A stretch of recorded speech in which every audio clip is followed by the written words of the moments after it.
Olá! Animados? Como estão as leituras? Não se esqueçam de que nossos contatos pelas videoaulas são importantes, mas é fundamental o aprofundamento do conhecimento com as leituras do texto base e dos complementares. Nesta aula, vou te levar para o mundo dos direitos fundamentais, tema sensação das últimas temporadas do direito constitucional, e que está em nosso cotidiano mais do que podemos imaginar. Os direitos fundamentais são identificados historicamente com os valores mais importantes da convivência humana. Valores identificados como indispensáveis para a proteção da dignidade humana. São fruto da evolução da humanidade, cujo ideal de liberdade se principia na antiguidade, a partir da concepção naturalista de direitos inatos ao homem e da noção de liberdade do homem na participação da vida da polis. Posteriormente, na modernidade, se desenvolve como realização da existência pessoal e individual de cada um. Logo, quando há previsão de direitos fundamentais nas primeiras constituições escritas, trata-se apenas do reconhecimento formal, efetivação, lembrete de que tais direitos são inatos ao homem. Primeiro equívoco que precisamos solucionar está relacionado com o tratamento equivalente que muitos autores dão aos termos direitos fundamentais e direitos humanos. A distinção provém da origem e do significado, pois os direitos do homem são direitos válidos para todos os povos e em todos os tempos. Trata-se de uma dimensão universal. Já os direitos fundamentais são os direitos do homem, jurídico e institucionalmente garantidos e limitados espaço-temporalmente. Os direitos humanos decorrem da própria natureza humana, e daí o seu caráter inviolável, intemporal e universal. Os direitos fundamentais são os direitos objetivamente vigentes numa ordem jurídica concreta. Vamos compreender melhor isso? Então, me acompanhe. Passamos agora a destacar as principais características dos direitos fundamentais conforme as seguintes 8 categorias: historicidade, inalienabilidade, indisponibilidade, irrenunciabilidade, imprescritibilidade, concorrência, limitabilidade e proibição do retrocesso. Como você pode perceber, resumidamente, são 8 as características gerais dos direitos fundamentais, mais comentada dentre os constitucionalistas. A historicidade está relacionada com o fato dos direitos fundamentais serem históricos, na medida em que surgem e são reconhecidos progressivamente das lutas que o homem trava por sua própria emancipação. Enquanto históricos, eles são mutáveis e, portanto, sujeitos a transformações e ampliações. A inalienabilidade dos direitos fundamentais significa que não podem ser transferidos ou negociados, pois não integram a esfera de disponibilidade de seu titular, nem são dotados de conteúdo econômico patrimonial. São irrenunciáveis, porque não podem ser colocados à disposição pelo seu titular, embora possa ele dispor do seu exercício. Podem ser sempre exigidos em face do poder público ou do particular, pois não são atingidos pela prescrição, que é instituto jurídico que atinge a exigibilidade de direitos patrimoniais e não a exigibilidade de direitos personalíssimos. A concorrência relaciona-se com o fato dos direitos fundamentais poderem ser exercidos cumulativamente por um mesmo titular, sem que isso represente qualquer conflito.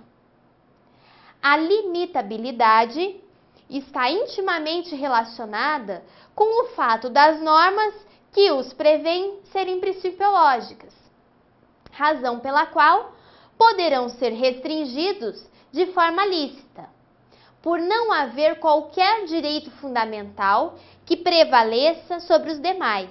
Repito, nem mesmo o direito à vida prevalece sobre os demais. Estas limitações poderão estar expressas na própria norma da Constituição que prevê o direito fundamental, ou poderá ser implícita em casos concretos. Por fim, a vedação do retrocesso significa que é inconstitucional qualquer medida tendente a revogar os direitos fundamentais, já regulamentados, sem a criação de outros meios alternativos capazes de compensar a anulação desses benefícios. Continuando, um dos elementos principais dos Estados democráticos de direito que os caracterizam consiste no compromisso com a internalização em seus textos dos direitos humanos, com vistas à proteção da dignidade humana. A qualificação normativa da dignidade humana como princípio fundamental não contém apenas uma declaração de conteúdo ético, na medida em que representa uma norma jurídica dotada em sua plenitude de estatura constitucional. Neste contexto, a dignidade humana desempenha a função de valor guia, não apenas dos direitos fundamentais, mas de toda a ordem jurídica. A ideia de dignidade humana costuma se desdobrar em diferentes dimensões, pois embora a expressiva maioria dos autores sigam referindo ser a dignidade algo inerente ao ser humano, tal entendimento não significa que a dignidade tenha uma dimensão exclusivamente natural.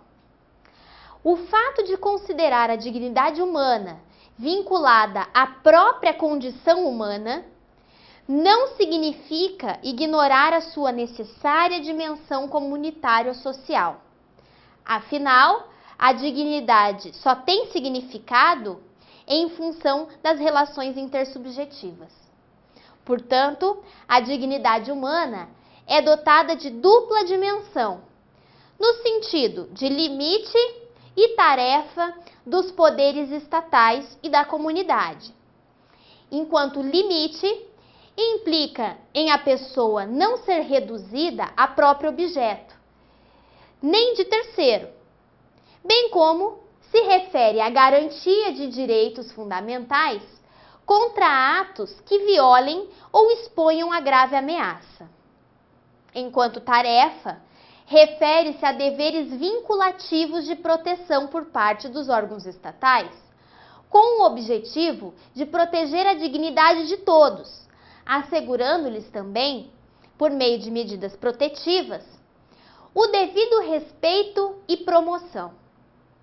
Em outras palavras, significa que a dignidade humana impõe ao Estado e aos poderes públicos tanto uma atuação no sentido de tarefas e prestações a serem garantidas aos cidadãos, bem como uma abstenção ou limitação de comportamento, no que se refere à interferência na esfera individual.